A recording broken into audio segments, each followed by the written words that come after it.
Hi, welcome back to my channel. If you're new here, I'm Bree. Today's reading vlog, I really only have one book that I'm really dying to read, and that's Gideon the Ninth. I picked this up not too long ago, but it's one that's been really intriguing me, and I've been looking at it on my shelves, and it's speaking to me. So I think we're gonna read this in this reading vlog, and then I do have the Wickwire watch coming to me in the mail, and so if that gets here in time, then I'm thinking I will also read that.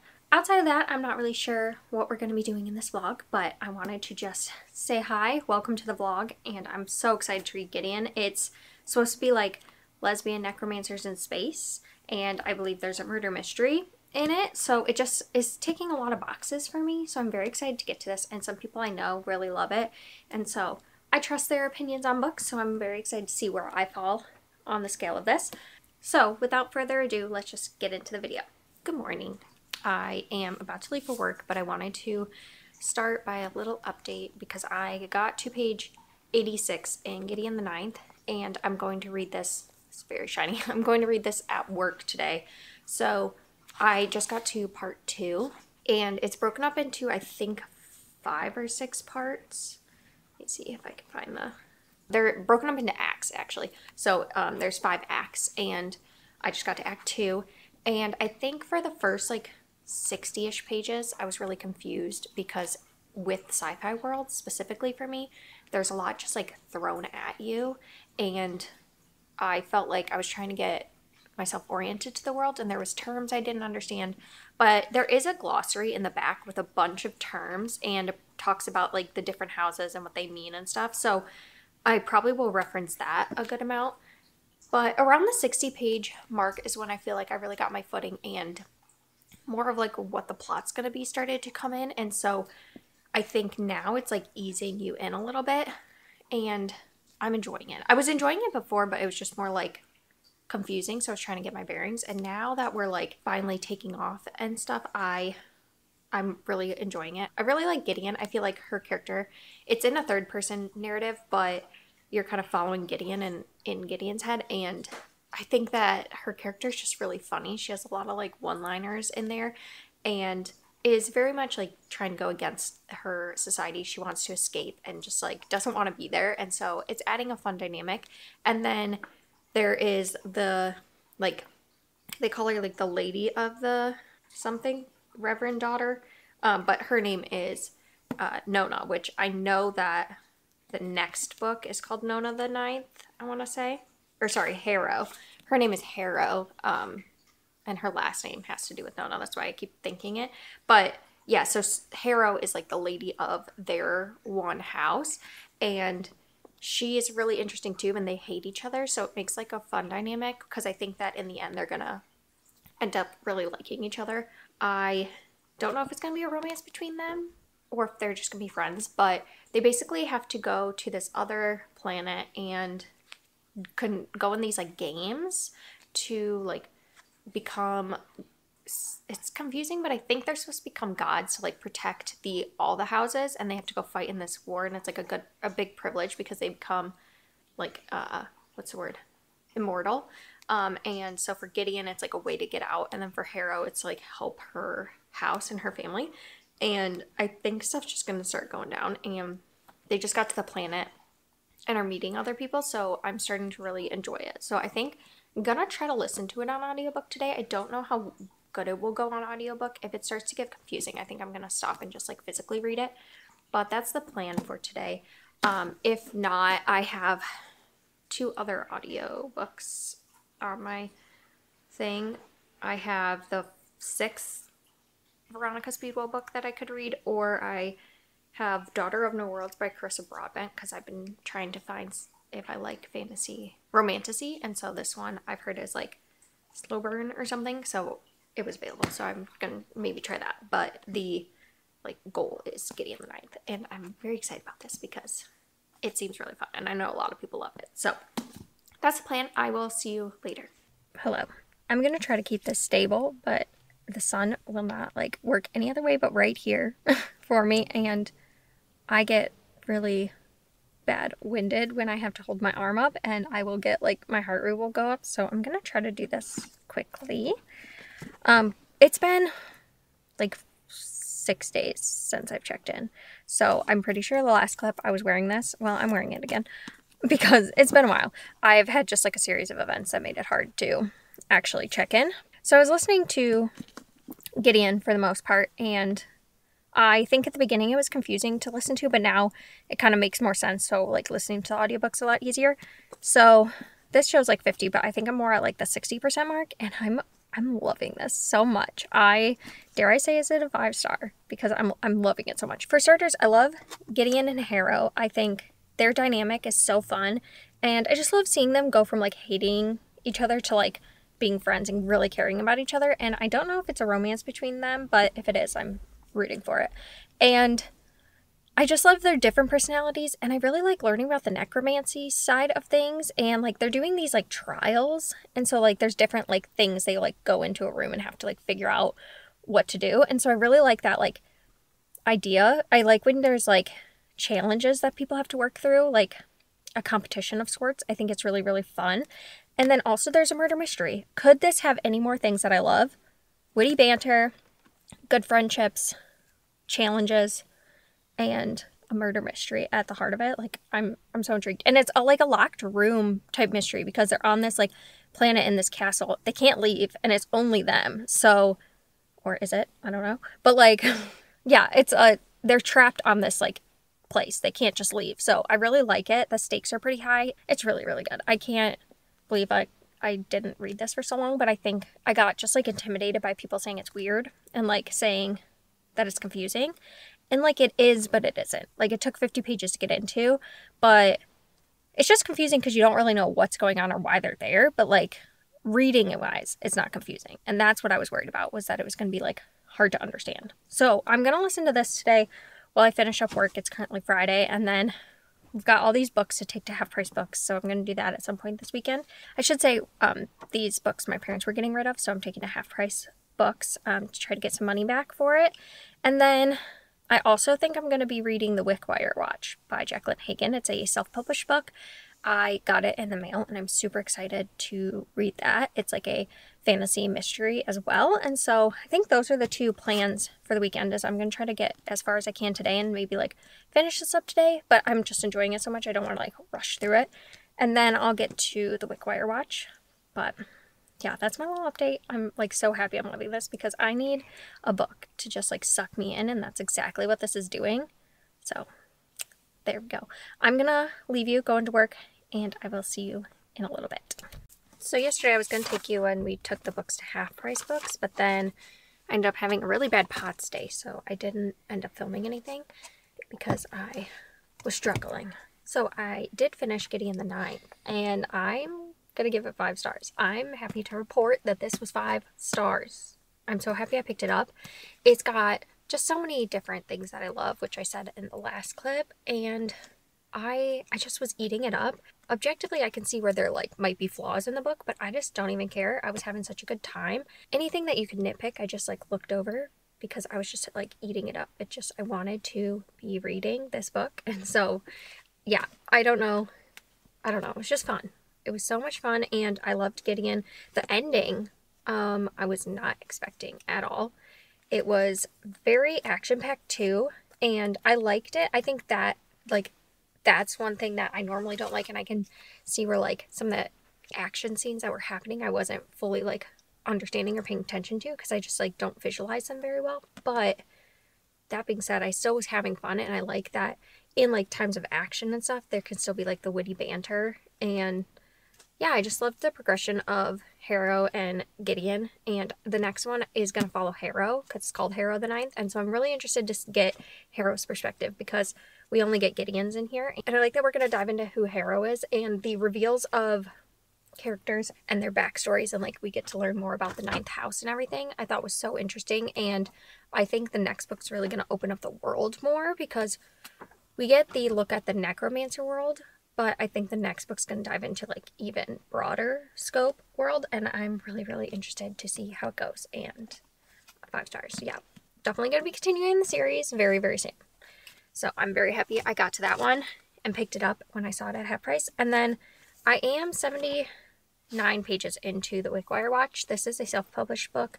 It's I think there's 3 books in the series out, and I don't know if that's going to be all of it or like if it's a trilogy or not, but it's part of the River.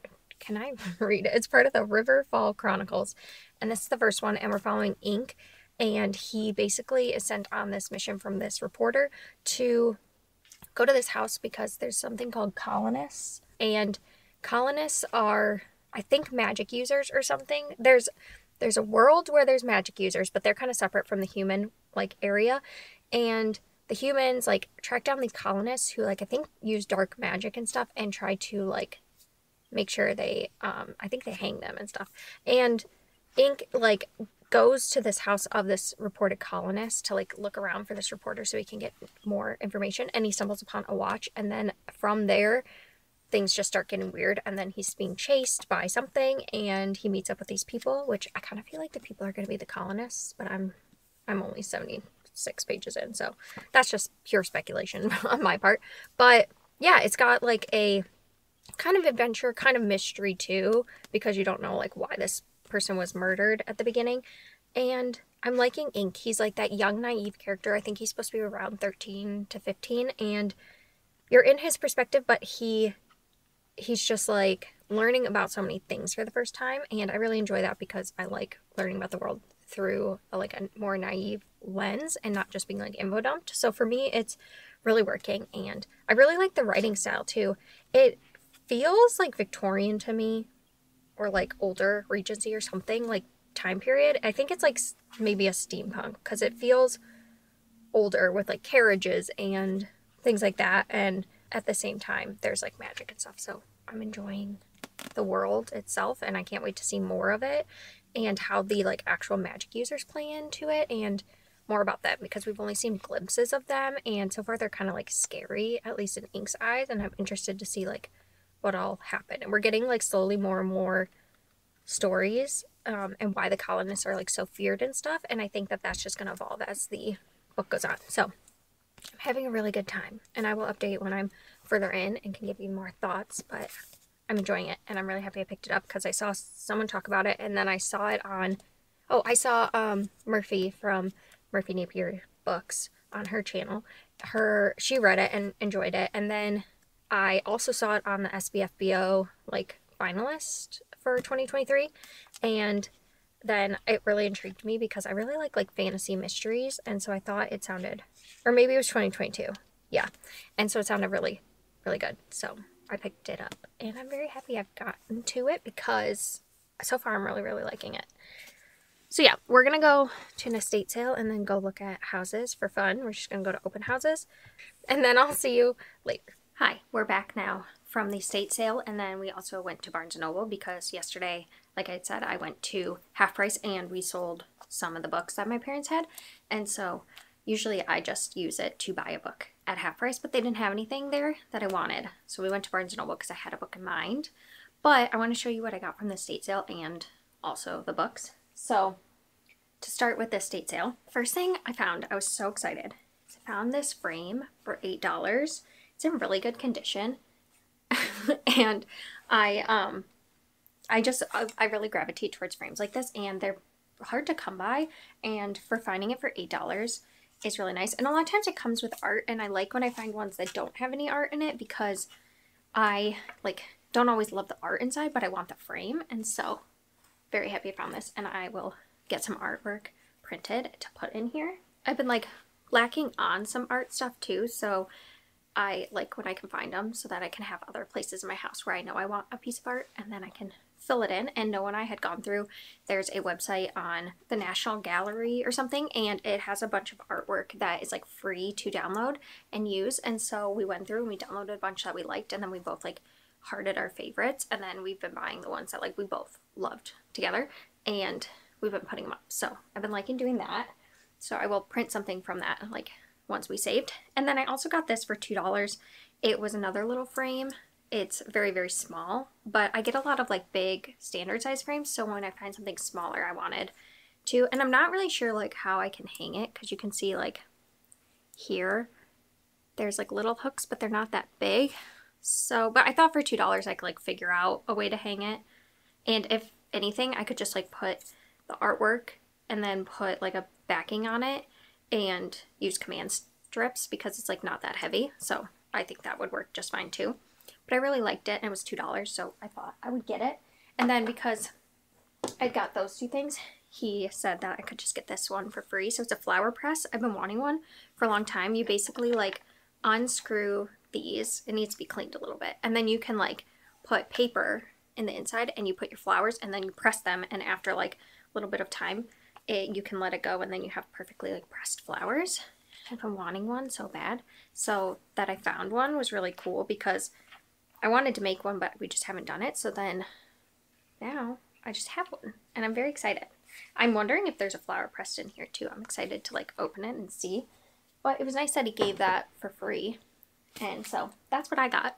And then we went to Barnes & Noble, like I said. And I had looked at half price and I had looked at like Pango and stuff. I couldn't find any Hair of the Ninth. So I got the second one because I loved Gideon, like I just said in an earlier clip. So I was like, I immediately want to go into this one right after I finish the Wickwire watch.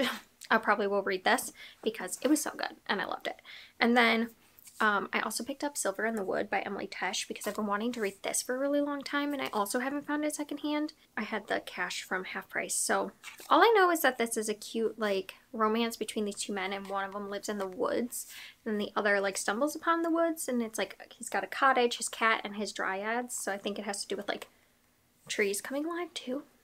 I don't know, but I've heard just great things about it and I want to give it a try. It's a duology, so for like this one, there's one more to read. And I think I'll get to this one soon. I like small little books like this, so maybe for like a 24-hour reading vlog or something. So I'm happy I found that. So two books I've been struggling to find secondhand, and I just thought, you know what, this time I'll go to Barnes & Noble. I've been trying to not go and try to find secondhand or independent bookstores, but this time I was like, I know I will find them there. So I did. I picked it up, and I'm very happy with that little haul. I don't have any reading updates for you. I think I'm going to play some video games. I'm playing a game called Me and Nami Lane. It's a very cute, small game, and you like build a town, and in the town you like have to like satisfy the different villagers by making their shops like what they want, what recipes and prices they want, and it's just really cute and cozy and like fun. So I think I'm going to play that. And then we also got a game called Graveyard Keeper that Noah and I are going to try together. It's like a farming sim, but with like a graveyard, and it sounds fun. So I think we're going to do that, and then I will hopefully read it a little later, and then I'll update you. Apologies if you can hear the neighbor. He's really bumping his music right now. He's having a good time, so we're just going to roll with it. So I'm about halfway through the Wickwire watch, and I'm really enjoying it still. I also didn't mention, I don't think in the beginning, that this has two POVs. So we had started by following this Spindler, who is a journalist, and I just thought, like, because we switched then to Ink's perspective and have been following him for the rest of the time, that was just like set up to go to Ink's perspective. But actually we are mostly in Ink's, but it's kind of switching back and forth. And so there's two different like things that are happening with this mystery, and how the tension is wrapping up is really interesting because of like you're getting both perspectives of certain sides. And so I really like that. It also has this town that's like in the sky, and that's really fun for me. I really like that kind of, I don't know, addition to world building. I think something like that is so fun. And you're kind of getting like the mechanics of how it works. And so I appreciate that we're like talking about how they logistically make things work. I don't think there's no plot holes to like how that would work. I still have some questions, but I also find it just fun. And I don't feel like I need to understand it like fully to just have a good time. So there's that. I think Ink is sometimes a frustrating character to follow just because he is so young and so naive, but he wants to be like an adult and he wants to be treated like an adult, and he's also very suspicious of everyone because of his upbringing. So some of that makes it so that he can be a little frustrating at times, but I also think that he is like a good character to have this happen to because he is got more of that like mindset of not trusting people, and so you're like he's getting deeper into the mystery because he just like won't let things go. And so I like that. And then Spindler is also a perspective that I find interesting because he's a journalist, so he gets also involved in things he shouldn't, but at the same time he's kind of like a pushover, and I find that interesting.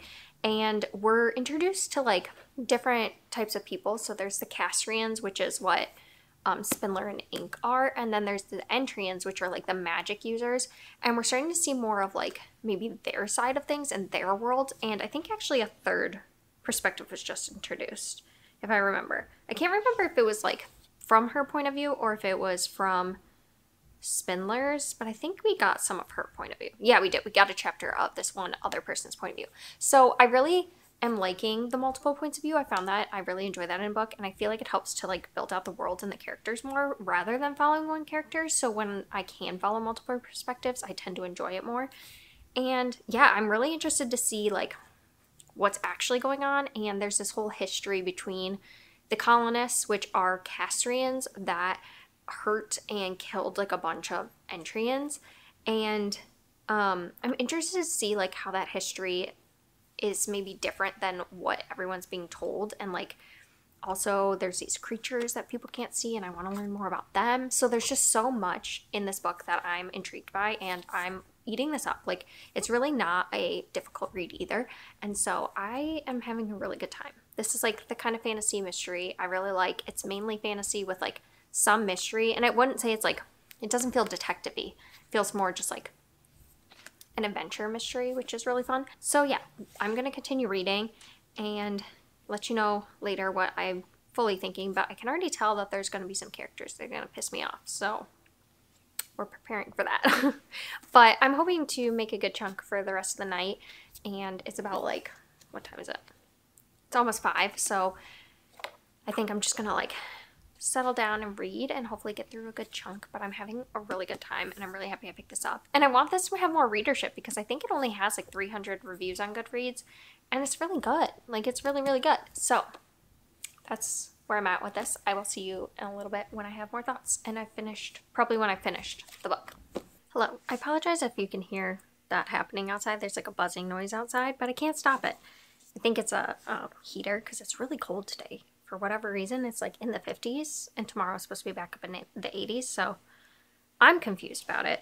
But I did want to check in because I finished the Wickwire Watch, and this was really good. I think I'm gonna go with like a 4-star on it. It was a lot of elements I really liked. I think I checked in at the halfway, and I was enjoying it. And okay, so we were at this one spot for like a good portion of the book, and that part to me, I was starting to feel like a little bored. Like, I was like, okay, something needs to happen. And as soon as I thought that, like within the end of that chapter, we were doing something else. So I feel like the pace of this was really good. There's still so many questions by the end of the book. Like, starting like probably the last 100 pages, I feel like a lot of things we've been having questions to started to get answered, but also in a vague way. Like, the series definitely is one that is going to like expand throughout the 3 books. It's not like we didn't get a conclusion in here. If anything, we just got more questions. But I really liked how everything went down, and I think that Ink is a character who's going to maybe annoy me in certain aspects, but I also think that he is a character that's like interesting and propelling the plot forward in a way that I think is going to create like a lot of tension. And so I am definitely going to continue. I really liked this. I was pleasantly surprised by how much I would like it. I think that going into it, I thought it was going to be for me, but I wasn't sure because I hadn't heard much about it, but just like, it was really good. I really enjoyed it. I think that there's not a lot I can critique on it. Like, I think it just didn't give me 5-star energy, but I don't know what I necessarily would have changed. Maybe like a little more character depth. There's a lot of characters, and I think that I wanted to understand each character a little more, and we start to get everyone's backstory, but since you're always in Ink's head, for the most part, you never get like the side characters' perspective, so I just feel like I don't know them quite as much. And there is another character that I'm really hoping we get more of his backstory, and actually 2 characters I hope we get more of their backstories, which I think we will because they're more integral to the plot. But all the side characters, like, they all felt different and unique, but I just wanted to like get to know them more. So I think that would be like my only complaint and why it's a 4-star. But I definitely will be continuing. This was really good, and I'm happy I picked it up. And I think that I'm going to pick up Goddess of the River by Vaishnavi Patel because this is an anticipated release for me, and I actually had the arc of it, which was so great. But if you saw another recent video, I didn't realize that your arcs on NetGalley expire, and so I had them all downloaded, and then they passed the date, and so I can't re-download them because they've been gone, like from NetGalley. So luckily this one came out so I could purchase it and read it, which I had already purchased it when I got the arc. I just wanted to read it early, and then I didn't realize they, expire. So here we are. So I'm gonna read this and let you know my thoughts, but this is a Goddess of the River Ganga retelling, and I don't really know much more about it, but I loved Kaike'i so much when I read it. It was one of my top books of last year, so I'm really excited to get into this. It's going to be another retelling. So I will see you in a little bit when I've started this.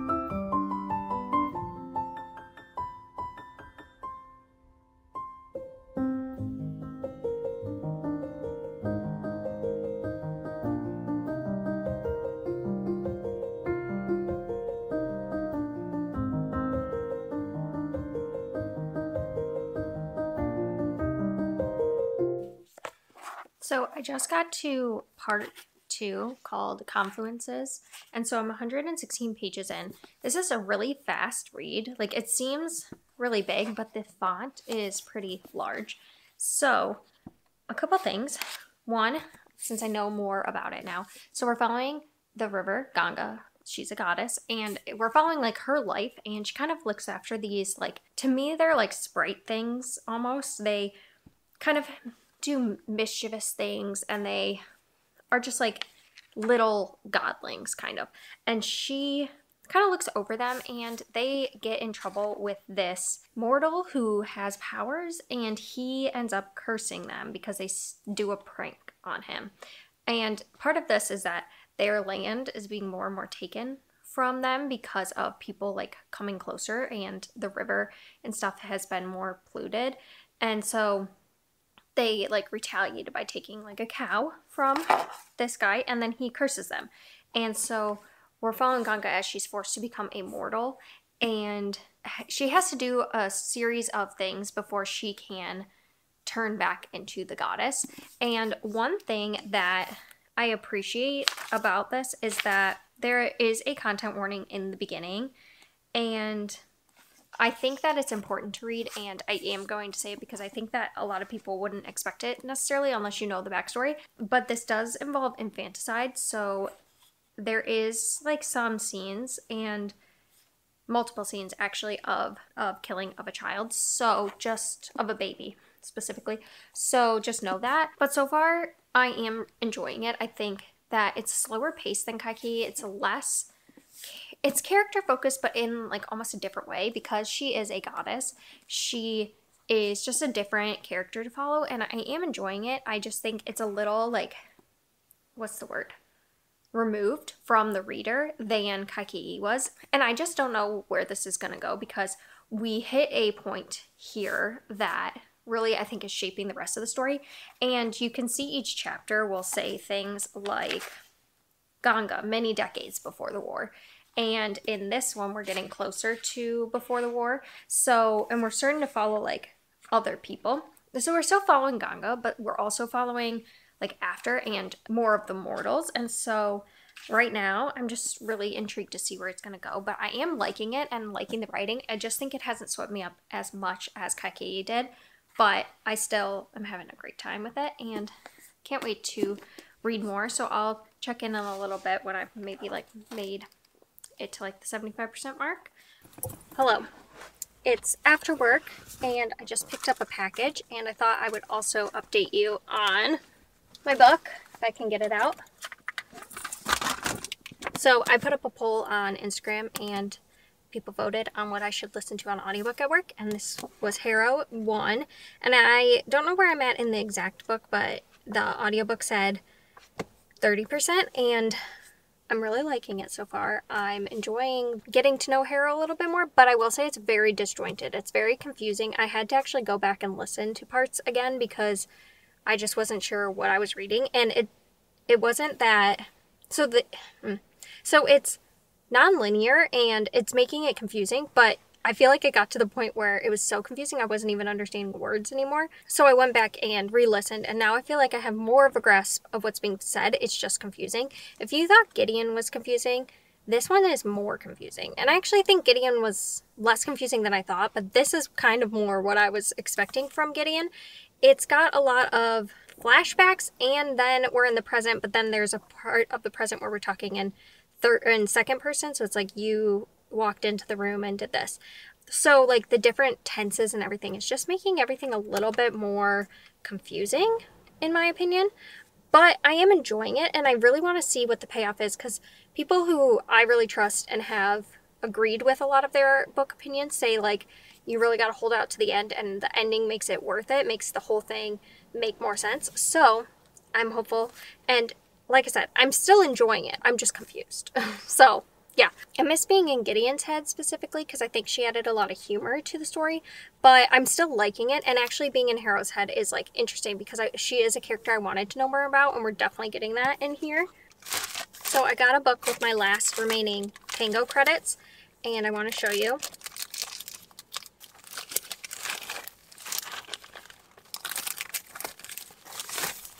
So I picked up Tinfoil Butterfly. I don't know if you're going to be able to see that cover because it's so, like, tinfoily. But it's Tinfoil Butterfly by Rachel Eve Moulton.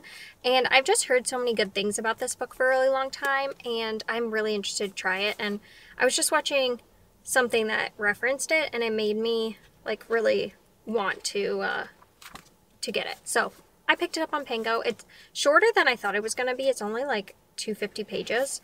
But I've just heard really good things about it, so I'm excited to give it a try. I don't really know if it's horror. I think it's supposed to be horror, because I remember people saying it scared them. And it just sounds like my kind of thing, so I picked it up. So I'm going to go home because it's so hot in here. It's 84 degrees outside, so I'm already sweating. So I'm going to go home, and then I am going to try to read more of Goddess of the River tonight.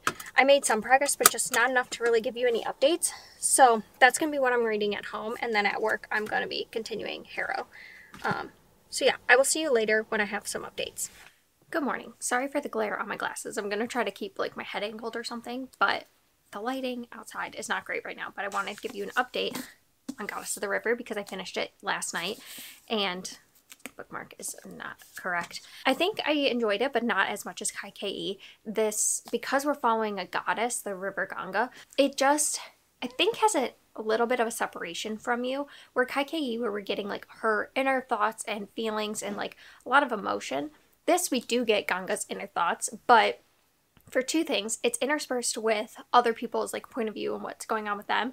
But then also when we're in the goddess's head, she is much more of like a god being, so her way she looks at things is a little more like detached than a human's like would be. But I do think still we got like emotion from her in a lot of ways, and I think her story was like the most compelling part of the story for me. We are getting a perspective of her son and throughout his life. So we start off like decades before the war, and then slowly it gets like closer and closer to the war, and it's just about her and her son's choices and how they affect this kingdom and humanity. And it's also about Ganga like being controlled by Shiva, so her power is like limited because he like worries that she will hurt the humans because of how she came to Earth. And it's her like trying to learn how to embrace humanity, but also like understand its flaws and like how she wants to be a goddess in the Earth, because she can no longer go back to the sky and or outer space, I guess is what you would call it. But it's a lot about that, and I think that the conversations about war and power and like how it can be easily corrupted, you get to see like her perspective and how all these people are fighting over like what she deems as nothing, but in their eyes like it's all about honor and standing up for your kingdom. But like a lot of times it's just kind of like petty in a way. And we're following like Bhishma, who is her son, who is like looking over as like an advisor to the kingdom, and he has like multiple like nephews and stuff, and they're all like fighting, and he's trying to like maintain this like code of honor, but a lot of the things they fight about just are so like irrelevant and dumb. And so it's just like a lot about war and like why we go to war and like is the loss worth it, like those kind of conversations I think was really present in here. So I really enjoyed all of this. I just think it's a 4-star, not a 5-star, because there's just a level of separation between you and the characters. It just feels like a little more disconnected from like the human emotions, where Kaikeyi I felt like was longer and you sat with just her and you got to like learn all her motivations. This one just feels a little separated, but I still really loved it. And I think that if you're looking for mythology to read and you feel like you want something outside of like Greek mythology and stuff, I just really would give Vaishnavi Patel like a try, because I think her stuff is really, really good and really cool, and it's very immersive, and I love that about it. So, and this I was looking, it only has like 300, 400 Goodreads ratings when I looked, and I think that's crazy because I think that both her books deserve like way more hype than they get. So that's Goddess of the River. Really happy I read that, and I am going to finish Gideon the Ninth hopefully today. I'm at like the just over 60% mark, and so I'm hoping I can do some like immersion reading where I listen to the audiobook and read the physical book, and I'll let you know final thoughts at the end because I think it's such a confusing book. Did I say Gideon the Ninth? I meant Harrow the Ninth. It's such a confusing book that I feel like I can't really give a lot of thoughts until the end, until I know what's really going on. But so far I'm enjoying it. I'm just confused. So I finished Harrow, and yeah, I see what people mean when they say like you really got to get to the end to figure out what's happening. It just made the whole thing make sense, and I think what she was doing with this was really clever. It's some of the things I was picking up on, but then there was a lot that I just didn't think about, and I really think the incorporation of multiple timelines, but also, sorry if you hear that, that was Kaladin, but also multiple back and forth of perspectives. So like there's the you perspective, there's the third person past, all that I think really plays well into what she's doing, and I really, really enjoyed the last 100 pages of this book. And there's also just a lot of talk of like ascending to godhood and like what that means, and immortal beings and like the power that they have. I think that that was explored in here, and I really liked it. I would say I did miss being in Gideon's perspective, because Gideon is just like a funny character, and so it adds a lot of witty banter to it. But this one was still so entertaining, and I just feel like what Tamsin Muir was doing with it was so cool, and I really loved it. I think this is becoming a favorite sci-fi series. I'm gonna be picking up the third one soon, and then I can definitively say if it's a favorite sci-fi series. But so far the first 2 books have been 5 stars, and I've loved them so much. So very happy I got to this series. I just can't believe that I didn't read this soon. I feel like that's a theme with me. I just put off books because I think they're going to be confusing, and then I love them. So to wrap up, here are all the books I read. I read Gideon and Harrow, and then I read Goddess of the River and really enjoyed this one as well, and then the Wickwire Watch. So this was a really good reading vlog. I didn't give anything lower than 4 stars, which is crazy because I've been giving out a lot of 3 stars lately. So I have to go because Kaladin is losing his mind. So I will see you later. If you want to leave a skull emoji down below for Gideon, I would love to see it. And I just thank you for watching, and I will see you next time.